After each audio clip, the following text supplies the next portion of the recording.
Land Transportation Franchising and Regulatory Board naglabas ng guidelines hinggil sa kung sino ang dapat pumasan sa 20% discount sa mga TNVS. Ang kautusan na yan alamin sa sentro ng balita ni Bernard Ferrer. Ikinatuwa ni Alvin na simula April 7, hindi niya na kailangan pasanin ang deskwento sa pamasahe ng mga estudyante, senior citizen at PWDs. Malaking tulong ito sa kanya dahil madadagdagan ang kanyang kita na makakatulong sa budget ng kanyang pamilya. Tulong sa amin yan dahil siyempre nagpapaaral kami ng anak namin. So yung 20% na binabawas sa amin dati ay magiging baon na ng mga anak namin. Mga 600 din yun kung sakasakali.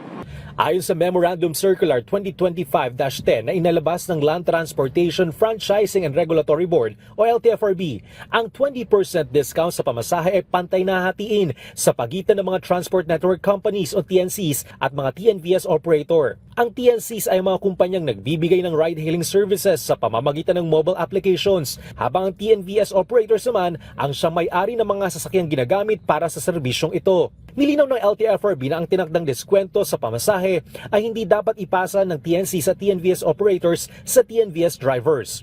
Layunin ng kautusan ng LTFRB na alisin ang kalituhan sa pagitan ng mga ride-hailing apps sa pagbabahagi ng deskwento sa pagitan ng mga kumpanya at mga driver. Ang 20% discount na papasahe ay linsunod sa mga sumusunod na batas: RA 9994 o ang Expanded Senior Citizens Act of 2010, RA 10754 o ang Magna Carta for Disabled Person na nag-amyenda sa RA 7277, RA 11314 o ang Student Fare Discount.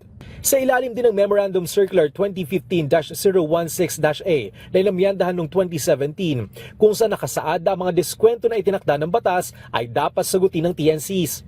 Sa isang pagdinig ng Senate Public Services Committee noong Enero, nadiskubre ng LTFRB na may iba't ibang paraan ng pagbabahagi ng deskwento sa mga ride-hailing platforms na nagdulot ng kalituhan sa mga driver at operator. Sa bagong patakaran, inaasahan na magiging mas patas at malinaw ang sistema ng fare discount sa TNVS. Bernard Ferrer, para sa Pambansang TV sa Bagong Pilipinas.